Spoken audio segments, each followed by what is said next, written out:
Good afternoon, good morning, good evening, depending upon where you are around the world. Happy International HR Day. That's right, it is an international celebration that started with the European Management of People and it is spread around the world. So join us. It's an exciting opportunity here on Passion Fridays. And whether you're watching us on LinkedIn Live, from which we're emanating, Facebook Live, Twitch TV, YouTube events, or Twitter, do one thing for us right now. Click share and tag some other people who are in the mood to celebrate their HR representatives and professionals. And if you are one, happy International HR Day. This is Passion Fridays.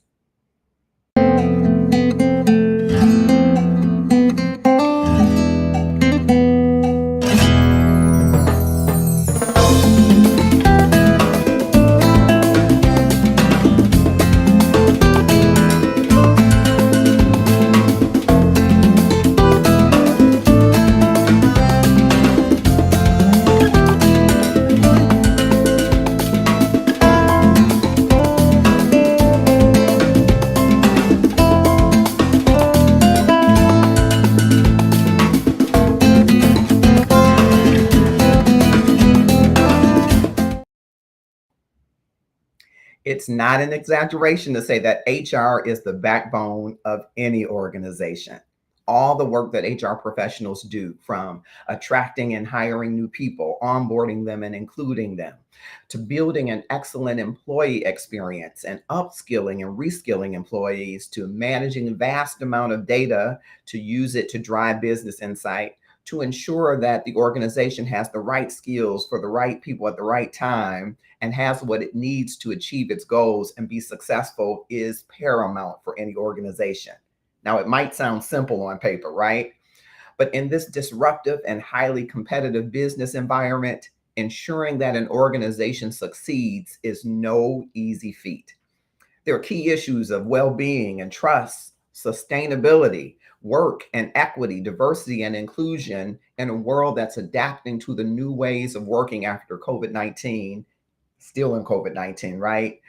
Is critical. And HR professionals are at the forefront of that. So I thought on this HR International Day, it would be remiss if I didn't bring to your attention an amazing human who is doing all of that I've mentioned and more. It's a day to celebrate the valuable work and contributions that we make to our world, whether it is on the four corners of a building or stretched across the globe.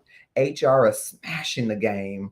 Now, we've been doing it for quite some time, but because of COVID, we see more highlights of what HR can really do. And here is the greatest example that comes to my mind is an exceptional member of the human resources team for the city of Detroit, an exceptional leader. Her name is Kimberly Hall-Wagner, Esquire, and I'm bringing her on right now. Kim, thank you so much for joining us. Thank you for having me. I'm excited to have you. And I want you to share with us a little bit about your 20 plus year journey through the city of Detroit, and the various positions that you've held and what that journey has been like for you. Well, it has been an exciting journey and one that I definitely treasure. And I'm glad to still have that opportunity. I started with the city of Detroit in 2001, just a month Mm, before 9/11. And wow. it was an experience. I remember that day so well, just being new to government and all that that meant. But I have experienced such a growth opportunity to be able to impact for years to come policies and procedures that have been adopted and have thus far held the told the line in terms of litigation and being able to defend our policies and procedures. I started off as a lawyer with the City of Detroit's law department in the labor and employment section. Um, and when I say that was the most phenomenal opportunity, it allowed me to leave from private practice. I was an attorney at Howard and Howard Attorneys. I think they're in Royal Oak now. Back then, it was Bluefield Hills. And as a newbie out of law school, you don't get a lot of whole file responsibilities. And so my day one, I got handed all of these files and said, go for it. And that was the best opportunity for me because I was able to quickly adapt to the policy and the practice of law, rather.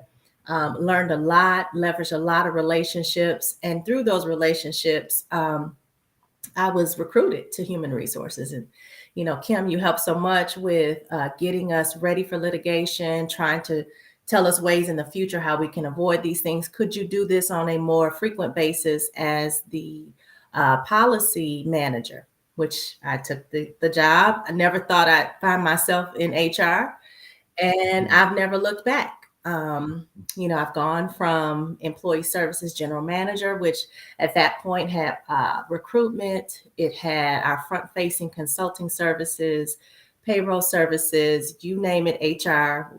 I was over that team of about 80 people, 11 direct reports.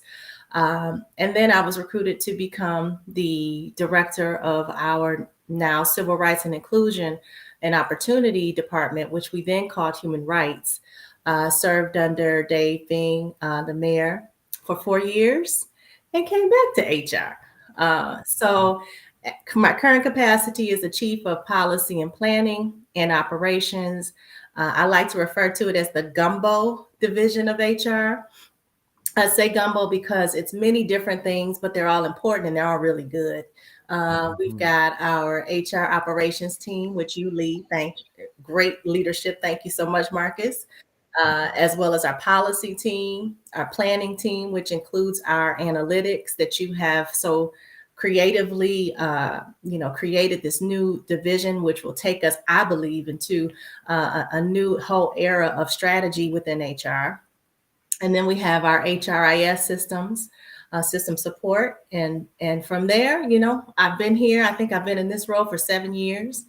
And most recently and most on point, I've had the opportunity to develop, I feel like a pretty good flexible work program, been able to impact the city's ability to pivot in the middle of COVID related to some of those programs. And as recently, we've just launched the paid parental leave program. So I have a few things that I'm pretty proud of that are near and dear to my heart for various reasons. And I'd like to discuss them today or answer any questions that you might have about it. I love that. And just as a sage attorney would, you structured it also well. I love that you have really had a keen and I think unique perspective on policy coming from that legal background into HR, which I think is a sweet Mhm, spot for you. Um, of course, I'm biased, mhm, but it's a sweet spot for you. So, talk to us a little bit more about how did you get to, because we were into mhm. teleworking before Yep, people got into um, yep. before we got to COVID. So, talk to us a little bit about your role as the chief policy officer and what you saw on the landscape when we first started designing a telework policy, when you Yep, started yep. authoring that. Well, I just want to, if you can indulge me for a little bit, I'll tell you my personal story. First of all, I just find myself incredibly fortunate that what I dream, I'm able to actually do for the city. And I know so many of us want to have that level of impact where we work. And I just feel so fortunate that I've been in that position. For me, though, it started, I think when I had my daughter, my first daughter. I have two daughters, ages 13 and 8. And the first daughter I had when I was just appointed to the position of director of the Creole department. And when I Mhm. was in that role, I was a new mom, in a high executive position. And I didn't know what impact that would have, how that would look, the time requirement with a new baby, my first child. And I kind of felt some kind of way. I understood that I had requirements and expectations, but I just so longed to be with my daughter. Fortunately, I had accumulated enough time. I was a good employee. I didn't call off a lot, so I had accumulated. Then we had different rules too. We could accrue sick time until the cows came home. But I had enough time to be off about 6 months with her. But even after coming back, I just really longed to spend more time with her, and being able to pick her up versus my parents picking her up from daycare. But I got over it, and then came baby number two, and I didn't have that much time. And with baby number two, I only had about 8 weeks worth, was it 6 or 8 weeks worth of time? And, I had inquired, hey, can I just work from home? This was such a novel idea back in 2014. Can I just work from home just 2 weeks? I just need 2 more weeks with her. And, it was, nope, we don't have anything for you to do from home. And so you got to come in. And that was the most gut wrenching feeling, to have to leave my then 6 or 8 week, newborn. Thankfully, my mother was able to, take care of her. And so I felt very comfortable in my daycare choice, or my care choice. But it was really hard. And then, again, working long hours, relying on my mom and my parents, because my husband's hours didn't allow him to drop off or pick up, and so it typically was me, still is me, to be able to do that. And I just felt like, God, is there a way we could work from home? But the culture and the climate then was, we need to see you. We need to see you to know that you're working. And so over time, we began to get some different leaders in the city. And it started off with David Massaron, actually, who was the former CFO, and had come to HR and said, hey, we really want to see if we can have a work from home policy, a flexible work policy. And so our leader, Denise Starr, who is very much an advocate for flexibility and work-life balance, said, absolutely, let me send Kim to talk to you. And so I met with Dave Massaron and his team. We being Dr. Iris Ware, who is the chief of our talent development and performance management team, met with our OCFO partners to get an understanding of what they wanted. And, I was just glad to have a partner in the game, someone who could push this agenda in this culture of be seen, to, show your work. And so that's where it kind of took off. I don't know if you wanted me to talk about our next steps, but that was our original push, came from that leader. Yeah, I did want you to continue. I think it's great. And those of you that are joining us on LinkedIn and YouTube, we see you. And if you drop in the comments just a shout out, that way we can shout you back out as I look across platforms on other devices. Thank you for joining us.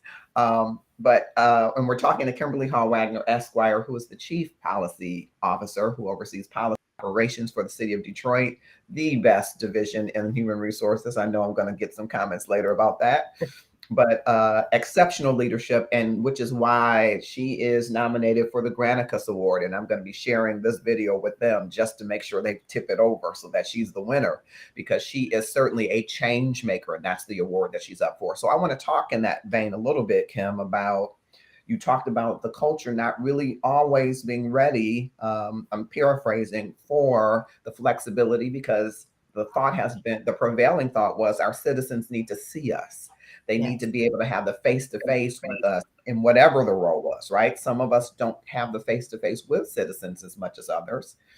But pre-COVID still, what was the environment like, and what, as a change maker, did you help to do, as you normally do, to get leaders buy-in to see how this would be a game changer for the culture? Yeah. So it was tough. It was tough. But one of the things that I tend to do when we have any, new program or policy change is research. And, that's a strength that I gained through being an attorney, and I'm very comfortable with doing that. And so one of the golden nuggets, and I'll tell anybody who will ask, is I found a program that I wanted us to pattern after through San Mateo County in California. And when I tell you, the folks at San Mateo, clearly they understood the assignment, as the young kids say. They had thought of everything. They understood that this would be more of a culture change that needed to cultivate relationships, create opportunities for trust, all those things. Yes, it's important to have infrastructure, forms, all of that. But if you don't have trust, if you don't find a way to have robust communication, and understand the importance of relationship, then you won't have a good program. And so Mhm. certainly that was something that Dr. Ware was very keen on, and she had Mhm. developed um, an overview, of how we establish trust. How do we get these things going? Unfortunately, Mhm. that takes a little bit of time. Trust takes time naturally, and it Mhm. would have taken time to move an organization in that way. And so we didn't have that time. And this is Mhm. pre-COVID because they really wanted this program. And so while we weren't able to really dive into some of those, I feel like needed conversations, we moved forward with being as flexible as we could within the parameters that we had. And so some of those parameters were we knew we had system limitations, right? Um, could we just make it where we have a 4-day work week? Could we make Mhm. it where we have reduce hours for some positions and not others? Could we have it where someone's at home all the time? Could we have a hoteling? So we looked at a whole host of other options that could work. And fortunately for the OCFO's office, they're more of a supportive agency. They do have some front facing positions, obviously, taxes and property taxes, income tax, cashier. But for the most part, most of the positions were not front facing and didn't necessarily require in person. So we were able to Mhm. work with the leaders in the department to identify the best approach. And so for them, we found like the treasurer's office, a more truncated work week would work better. A 4-day work week would be better. So those employees would be working longer hours, and that actually was great for our citizens, right? Because everybody can't get down to City Hall between 8 and 5, and so we were able Mhm. to create a different type of a work week, and then for others where we knew they wanted to have more hiring but didn't have office space Mhm. for them, we were able to do more of a hybrid work environment where they could hotel, or you can bring your laptop to work and plug and play. So we were able to do those kinds of things. Fortunately, at the same time, they were looking to renovate space, and so it made it more conducive to that type of a work environment. We also had to, so that was the option. So we created the options. We made Mhm. sure that from a program system support perspective, it could happen. And that was the biggest one. Thankfully, we had just moved to UKG, then Mhm. UltiPro, Mhm. and so it had that flexibility. Had we stayed on our homegrown system that everyone knows as PDS, it used to be PPS. Mhm. That was, I think, some brainchild built it in 1973. Had we still had that, we would not be able to do this. It's Yeah. so it was fortunate that we had this new system. Because we had the new system, we could then do the options. Okay, so now the next part is to gain buy-in from the union, right? Mhm. Because any change in working conditions, which would be hours of employment and all those other good things, had to be negotiated. Mhm. And so we used the OCFO as a pilot. Okay. And so I can't even tell you the number of meetings we had with the union, partnered with labor relations, Valerie Colbert Osunwedi, the greatest leader ever, because she was my boss at the law department. Mhm. And she's a labor relations, then interim director. And so we worked with them. We worked with them to meet with the unions, get their sign-offs. They signed memorandums of understanding, MOUs, to go along with their contracts. Some didn't want it, some did. We also had to reach out to, I'm sorry, this is still OCFO. I'm jumping a little ahead. So we got with the unions. And then the next thing was, okay, let's get with the supervisors and managers. Okay. Because this is the culture piece, right? This is the Right. trust issue. This is the supervisor that's like, if I don't see you, you're not working.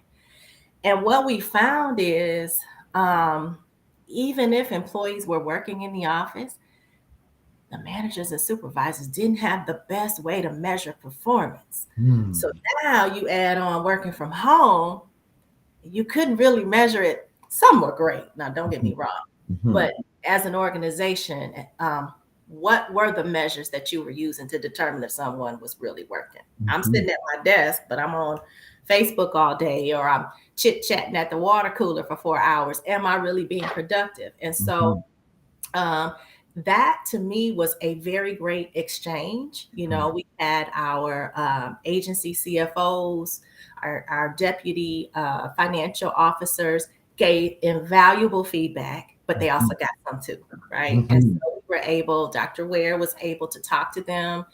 We talked about trust as much as we could. And they were kind of like, we'll try it, you know. Mhm. And they did. And so then I feel we had probably 3 or 4 all department meetings. Mhm. I believe the OCFO at that time may have had 400 or 500 employees. Mhm. And so we didn't want everybody in the room. We knew they would have questions. So had several sessions where they could ask Mhm. questions. Um, and it was great because I was able to, put together a very robust presentation where we talked about, you're working from home, your office has to be ergonomically safe, right? You Right. you had to sign off on some documents that said, hey, I agree to keep information confidential. I'm not going to Mhm. have my cousin, my kids, and everybody in the room while I'm having this discussion. So we were able to share, we were able to receive, and start the conversation about trust, start the chain talking about trust.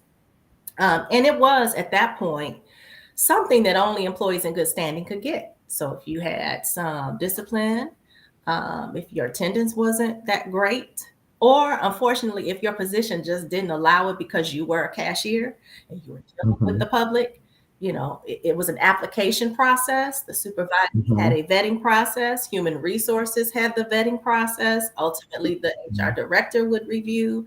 Um, Mhm. and ultimately, those who were eligible and their job qualified were able to get on this program. Mhm. Um, then we started to look at other departments, and boom, COVID hits. Boom. Boom. And before you jump into that COVID, because I think you have given us organizations, at least as we look internationally, and everyone has their own footprint. You borrowed one from California, which in the US, for those that are listening, is probably one of the more generous states, Yes. right? Even though as a municipality, we've had policies relative to leave that have been pretty generous compared to private sector. People might not know that, but to then take it to the next step, I think to see and hear that you work through town hall meetings and getting buy-ins and having a pilot program, which I think is very good, and a lot of organizations might use that same footprint. And then speaking directly to the culture as a culture steward, saying, Mhm. "Hey, what are you really looking for in measuring productivity? What are you really gauging employee well-being as it relates to its connection to productivity?" And I wanted to ask before we pivot to COVID because it changed the game for us all. As a mother, what were you thinking going through these conversations with departments? Because you're right, not everybody's afforded that opportunity, even for yourself needing those 2 extra weeks. How did that factor into how you engage groups around buy-in? Because you are an extraordinary mom. I didn't capture pictures of the babies because I didn't talk to you before that. They're going to always be babies to me. But how did that factor in being a mother and wife and having all of these responsibilities? Were you able to leverage that part in your discussions with Oh, people? absolutely. I mean, anytime, and I see D'Angelo Malcolm says that sounds like some good labor management cooperation. Yes, shameless plug. Shout out to ABSME. Absolutely. Thank you so much, D'Angelo, for your support when we needed it. Um, Yeah. but I think perspective. I always try when I or my team are creating new policies, is to empathize with the person that would be reading this or this would impact. And so my perspective was clear because I was living it. And but I also have perspective as the lawyer for the city of Detroit. I'm always looking out, right, for the city, what's in the best interest of the city. So I was able to do both, and I was Mhm. able to split the baby, if you will, Mhm. make it palatable or try to make it palatable for those who I knew would have some pushback, but really Mhm. empathize with parents, caregivers, just folks who need work-life balance. This was the Mhm, wave of the future, not only in HR, but certainly in government. Government is mhm, such a paramilitary organization, or has been. mhm, And it was successful financially, fiscally, because of those, guardrails put in place. But we mhm, weren't, attracting people. We weren't attracting top mhm. talent because we didn't have anything to offer, especially after we're looking at this bankruptcy and some of the pension benefits that were being cut. So we had to find a new way, new avenues to attract top talent Mhm, nationally to come to the city. And so my vantage point was, I was empathetic. I understood mhm, that I was a hard worker, that I could be trusted. You didn't need to sit with me 24/7. And you know what? It's easier for me. And it's to this day, my boss laughs at me, Denise Starr, wonderful, wonderful HR director. Um, mhm, but she laughs at me to this day because I might work at 11 o'clock and finish at 3 in the morning, and I'm sending an email because I still don't know how to postpone the email. And she mhm. responds at 3 o'clock in the morning. But it Ooh, allowed me, right, to be able to have that flexibility so that I could go to my daughter's soccer game, that I could prepare mhm. a meal for them, that I could get them ready for bed, and then still get my work done. Yeah, yeah. That flexibility was invaluable. So that, I think, my perspective helped in that vein, and it helped me anticipate questions, concerns on both sides. Yes. Excellent. And we are talking with Kimberly Hall-Wagner, Esquire, who is the Chief Policy Officer for the City of Detroit, overseeing policy planning, operations, and as she said, the best gumbo in town. It is a gumbo organization covering many things, both internally to HR and to system-wide HR policies to enable employees to accomplish our priority outcomes. And so we're excited to talk to her, a nominee for the Granicus Award, because she is a change maker. And so I am excited to have her here today on International HR Day. And thank you for those of you that are joining on Facebook, on YouTube events, and on LinkedIn. We're seeing you, and thank you so much. Even across the pond, Simone Jo Moore in France, thank you so much. We appreciate it. Click share and tag some of your French connection over there to join us in this International HR Day. Being able to be relatable for all those affected is an awesome thing. Thank you so much for that, D'Angelo. Thank you all. Click share and tag someone to join us in the discussion. And then COVID hits. Man. March Woo. 2020 hits, and we are told to go home. Yeah, And it isn't a bad go home in some sense. It's not like go home yeah, forever, but it is go home and figure out how to continue the work. yeah. Talk to us about that time as you go back in your mind to, having to stand up policies and systems and workflows and all of that. What were you thinking when COVID hit? I was thinking, how in the world am I going to have any space and time to work with these two girls at home? Because their school's closed, right? Yeah. And that, Yes. I mean, I was scared. I was scared. They were scared. Um, and yet we could not let the city fall. We couldn't let our employees go without. We had to make sure that things were, you know, processed and payroll happened. And I'd like to say, though, it was one of my most it was my proudest moment in working with my colleagues at the City of Detroit Human Resources Department. I know that we're all capable and we're very busy, but it was something to see us all come together and make this work. And I was so proud that I had built something that could be leveraged throughout the city to make sure that we could pivot seamlessly. And we did. I mean, I will boast on that. And I don't like to boast, but I'm boasting on that. Um, Mhm. what worked so well is that the city had adopted this we purchased something called Smartsheet. And Smartsheet really was, I don't think it was intended to be what we have made it now, but it's a Mhm. high powered database similar to Excel, but you could Mhm. create forms out of it, um, surveys, anything you wish and desire, you can find a way to leverage in Smartsheet. And so initially, we had the application for flexible work in DocuSign, but we were finding that that wasn't quite flowing quickly And so we pivoted over to Smartsheet. And so one of the things that was so critical, and the main thing, was how do we control, and I'm not talking about the flexible work, but how do we control knowing who has COVID, who doesn't, how do we do contact tracing, all of that. And so a group of folks got together from IT. Beth Niblock was our former CIO, who I miss dearly. Hello, Beth, if you ever watch this. She's with the U.S. federal government now. But she and myself, Denise Starr, and others got together and said, hey, we've got to figure out how we get folks to tell us, daily if they have COVID or what's going on, if they're working in the office. And so we reached out to a lot of vendors, and the prices were crazy. I mean, they were $500,000, $600,000. And I was like, I think I can leverage Smartsheet. Let me take a look at it. And so sure enough, I was able to quickly learn, because it's very intuitive.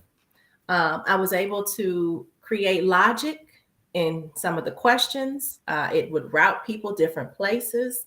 And so to this day, we were able to leverage Smartsheet to create the COVID well-being screening that employees would do. And depending on your answer, it would spit out, hey, come to work, don't come to work. It would send it to the supervisor. It would send it to HR. They would start their contact tracing, and it worked very well. It worked very well. And I'm so proud of that. So we were able at least to control understanding the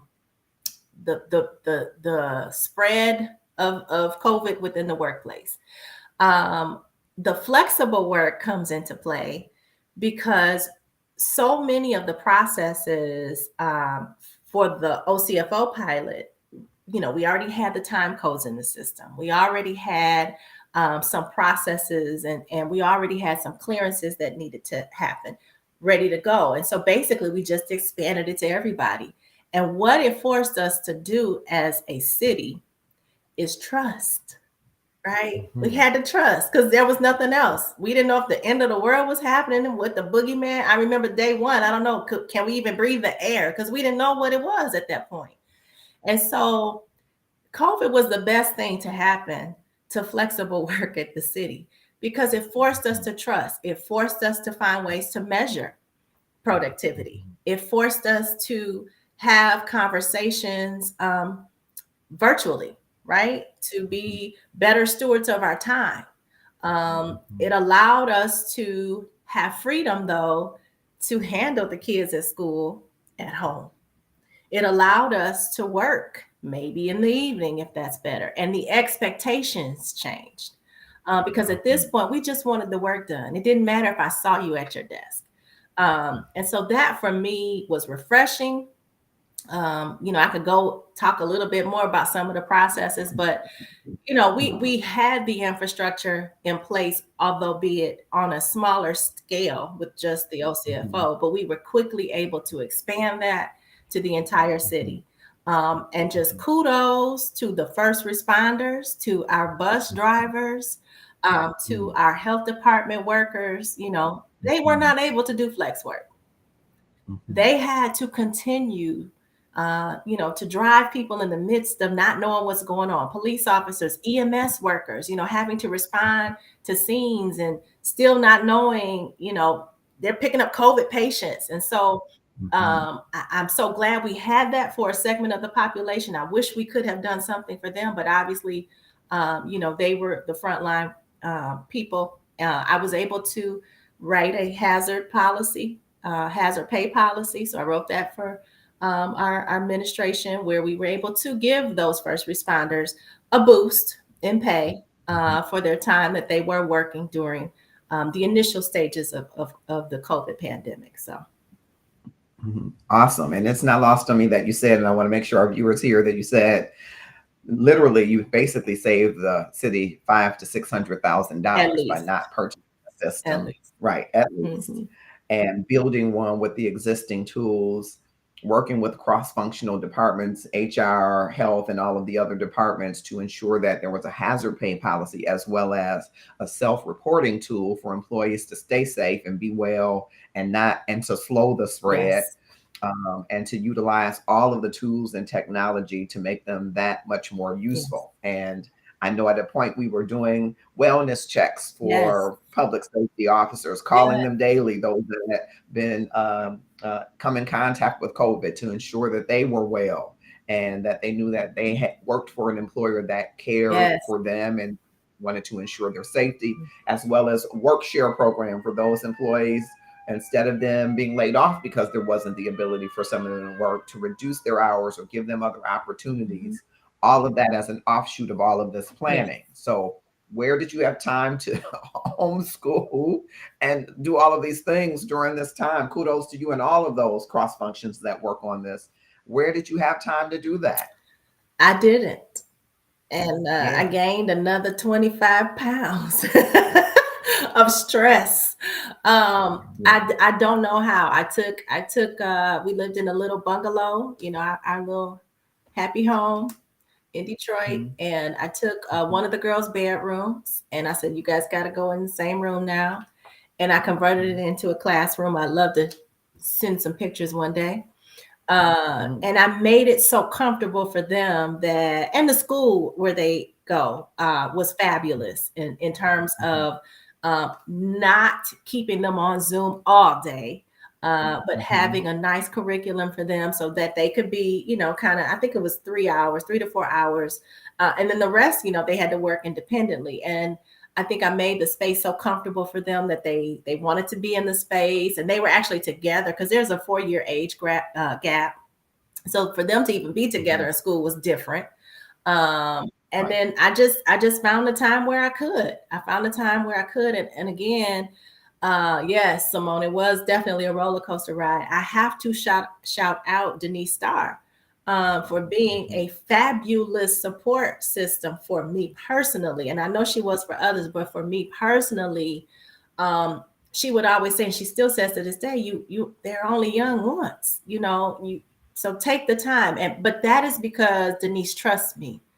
And I Mhm. provide what I say I'm going to provide or more. Mhm. And I'm Mhm. always there. I'm always working hard and sorry. And so I think sometimes when you have a better relationship with your supervisor, that definitely helps. And so I had that. And my Mhm. goal was to try to write a policy that would allow, or policies that would allow others to have that level of relationship as they work through the pandemic as well. Yeah, amazing. We're talking to Kimberly Hall-Wagner, Esquire, for those that are joining us on LinkedIn Live, Twitch TV, Facebook Live. I see some familiar names and faces there, as well as Twitter. Thank you. Click share and tag someone to join us.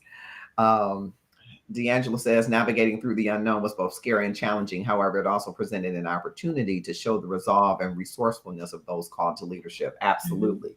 Uh, Love and like that comment, and click share to engage some of our other labor partners.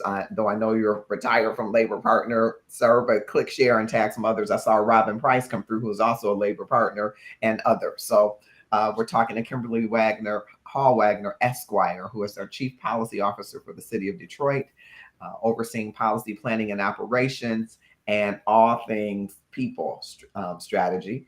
And excited to talk to you and pivot a little bit to talk to you about another aspect of your leadership, which is executive sponsor for one of the employee resource Mhm. groups whose focus is on parents and caregivers. So, talk to us a little bit about PACA, how it came to be that you decided to be, I think it's a logical fit, but how you decided to be the executive sponsor and how that's impacted some of the work that you are doing for the city. Mhm. Yeah, so PACA is a new or relatively new employee resource group, and PACA stands for the Parent and Caregiver Alliance. And I was asked to lead it, and I said absolutely yes, because I'm all about providing resources for people who need it wherever I can. The great work that Lolita Fox and Jennifer Thomas, who are our chair and co-chair, they work in the HRD. Is that housing? Help me. HRD, Housing and Revitalization Department. Housing and Revitalization Department. And so they asked me to join as their executive sponsor. And so, what we want to do, and again, is taking time and resources, and this is kind of extracurricular for everyone.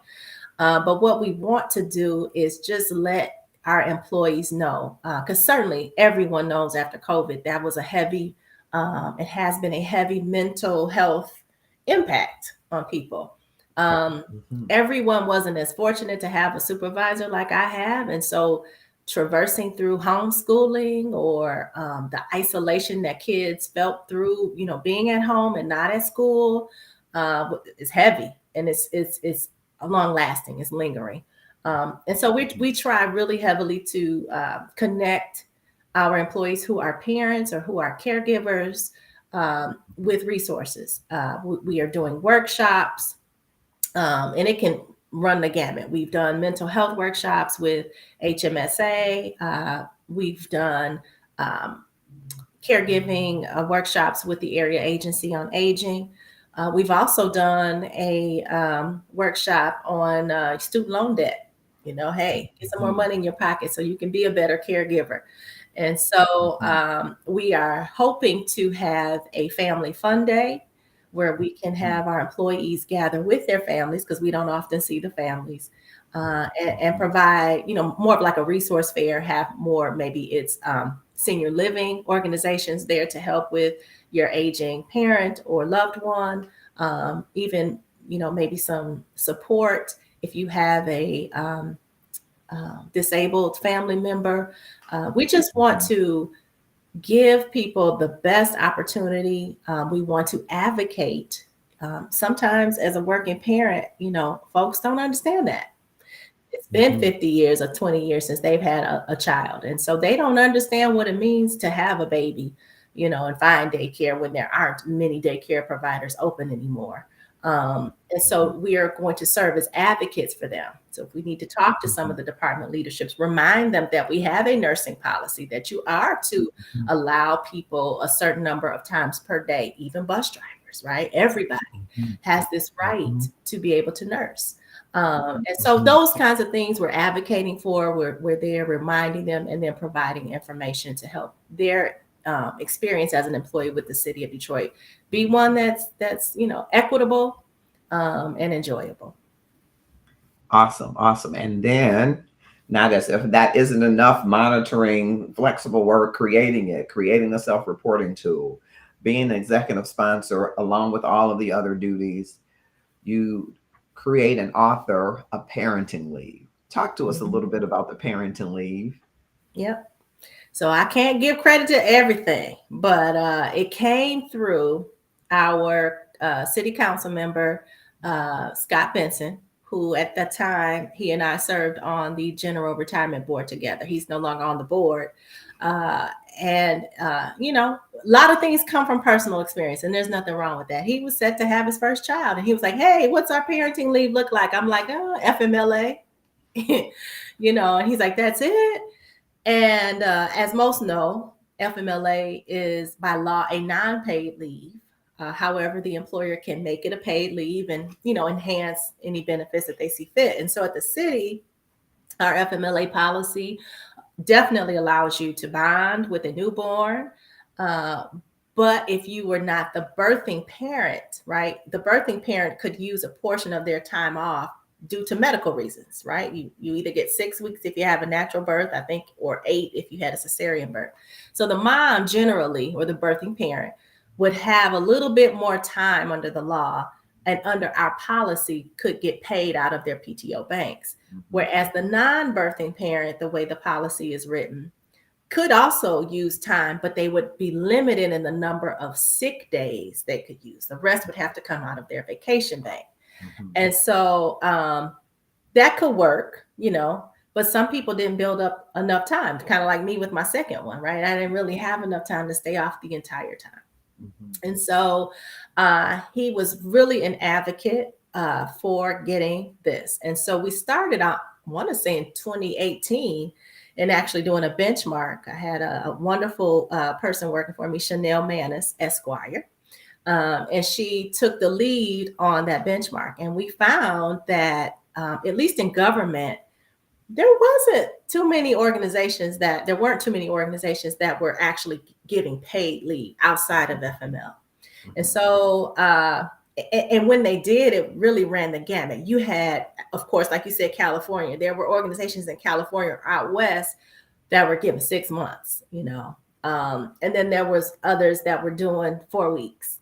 And so we partnered with our budget partner, Steve Watson, who was a champion of it at that time in 2018, and his team and our financial planning team, to look at what would the cost be. What would the cost be if we were trying to institute this new policy?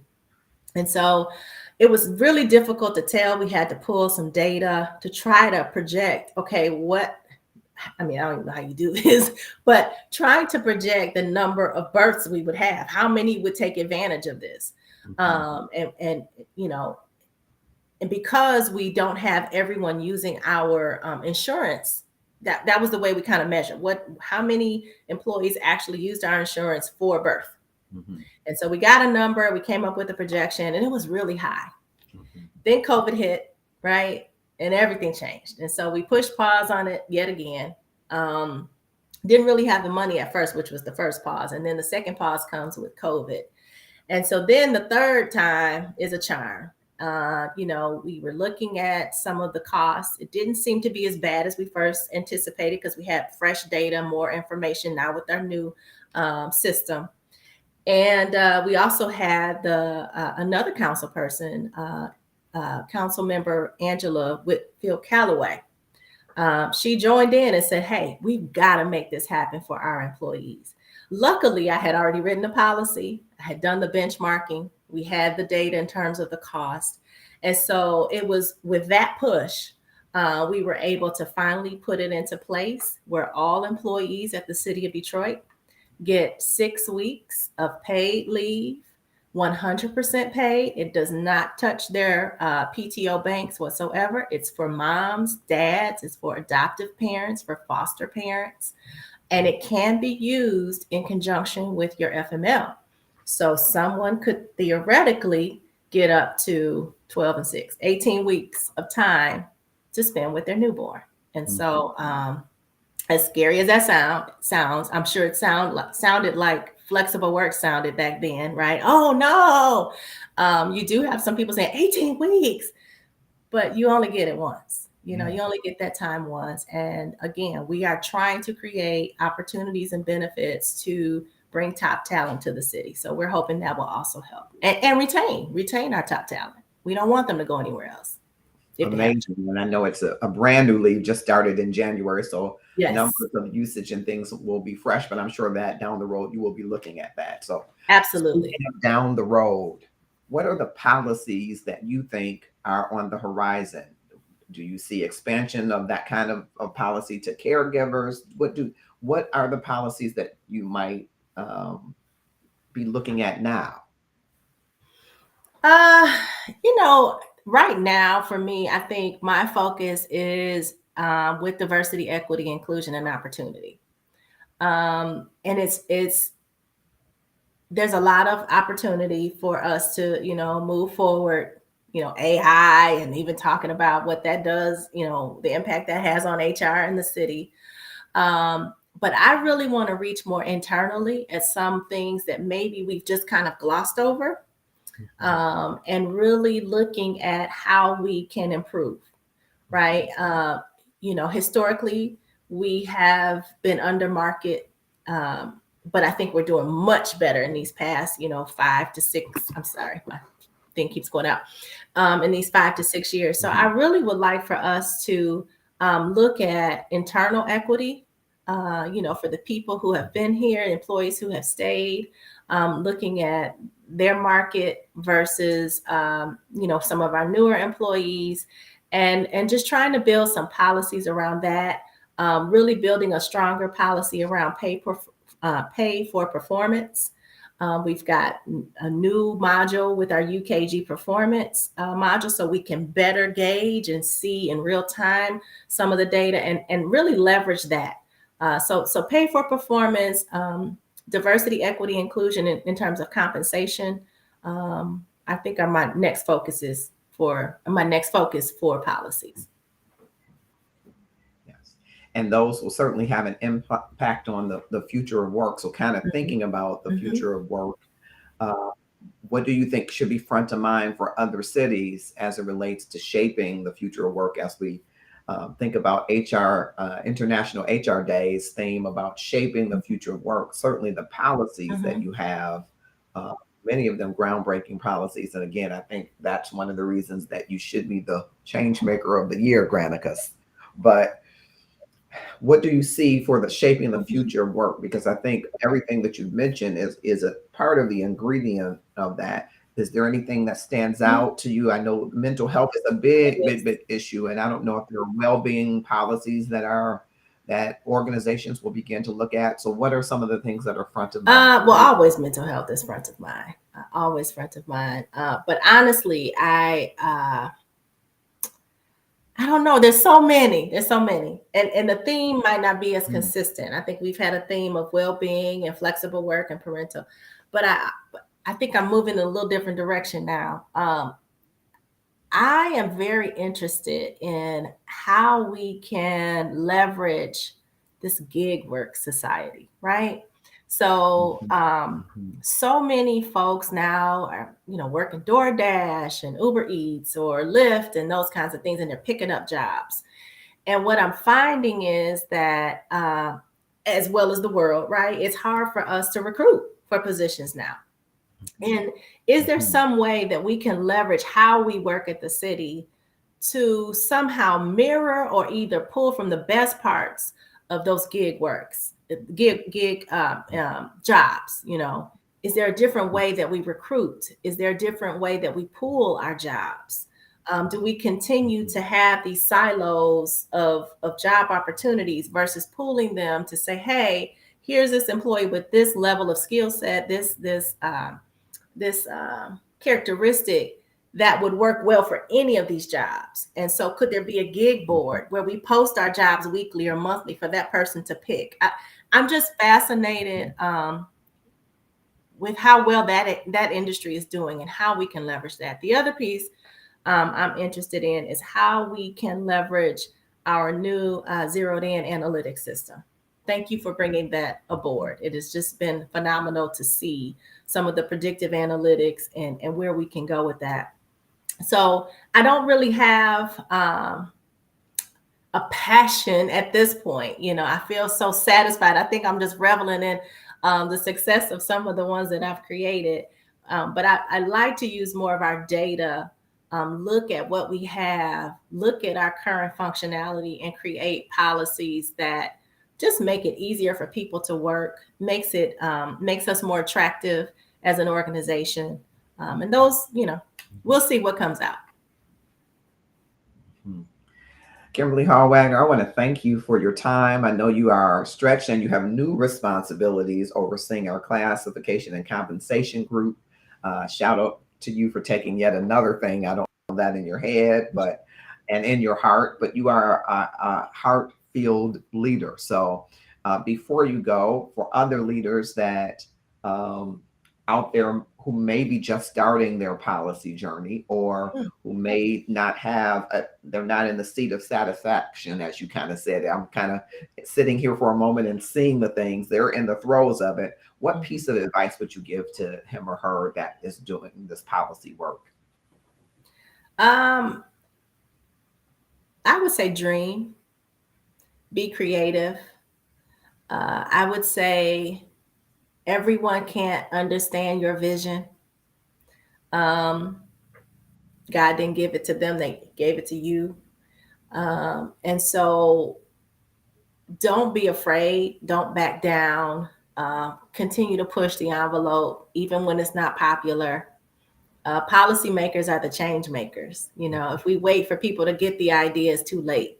Mhm, And so continue to push forward, continue to think, um, continue to ideate. I mhm, like to consider myself a design thinker. When I saw that, kind of come out a few years ago, I'm like, oh, that's what I am. I love, creating, but I love analyzing and I love putting the right and left brain together to make a wonderful policy or something that can be supported. So I would say do your work, do your work, be a good writer. you have to think on multiple dimensions. You have to, what is the impact to the end user, and then what is the impact on the organization, and do they mirror each other? Is it going to be conflict? And anticipate that. I always start with the end in mind. I always think of, okay, what if someone files a lawsuit about this? Well, what would they file a lawsuit about? Why? Because it's not clear. Am I not clear what I'm saying? So be bold, dream, uh, know your craft, write well, research well. Don't be afraid to leverage the work that others have done. Certainly, we're not plagiarizing, but if there's a good concept that San Mateo has, I'm going to use it. I'm going to make it work for the city, but why would I reinvent that? Leverage organizations. SHRM, I know for me, it was called IPMA HR, but I believe they have changed their name to PSHR or PHSR. The new acronym escapes me, but it is a group of public employer HR professionals. They have a wonderful community board where you can ask questions. We share and exchange our policies there. We just talk about anything related to being a public employer, and having human resources related concerns or questions. So that's what I would say. And then don't be afraid to ask questions. Don't be afraid to partner with others. We've partnered with budget, we partnered with city council, we partnered with OCFO. And while they wanted it just for them or just their situation, it benefited everyone. So that would be my recommendation and advice. That is great advice. And again, Kimberly Hall-Wagner, Esquire, thank you so much Thank for you. joining us and sharing your insight on this International HR Day. We'll be right back. Marcus, I want to congratulate you on Love and Stuff. I really want you to know that staying grateful and understanding the power of what it is to be operating out of a space of abundance and gratitude is the most important part of every journey of every day. So Marcus June, congratulations on this book. It's on Amazon now. That makes me so proud of you and your family and me and my family, and every single person around us gets it. So good on you for bringing it into the hands and the laps and the Kindles of all the people. Okay, so we're going to check it out. Can't wait to learn more.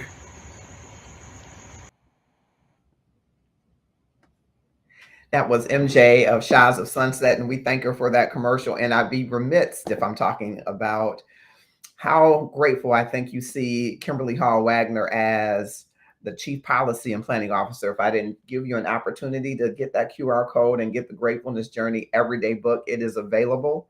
All of the proceeds for the next 60 days will go to help Autumn Nicole Davis in her journey to Thurgood Marshall School of Law. So we want you to support this book widely. And of course, there is a free gratefulness journal once you get the book that you can have to write down all of your moments of gratefulness. Today, I'm grateful for having leadership in the city, as you saw with Kimberly Hall-Wagner. And I hope it inspires you, even if you're not in a COVID situation today, that you will be positioned to respond to the needs of your organization as creatively as possible. I've enjoyed hearing the story from Kim, and I hope that you have, and you can follow her on LinkedIn if you'd like to, Kimberly D. Hall-Wagner. You can follow her there, and you can follow us for more on Passion Fridays. We hope that you will click share, whether you're watching us here on LinkedIn Live, YouTube events, Twitch TV, Facebook Live, or on Twitter, and share widely. Today is International HR Day. So around the globe, HR professionals should be celebrated for the work that they do in organizations. And maybe your experience with an HR person has been as a coach, as a trainer, as a confidant.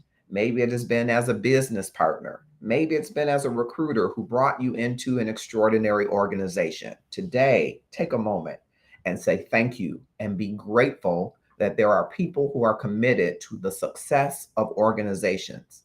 As a matter of fact, organizations wouldn't be successful without them. I'm Marcus Holmes, the HR Passion Guy. I'm passionate about helping you get to the next level of whatever that is for your life. Follow me here on LinkedIn Live or across any other platforms for more content like this, and we will see you soon.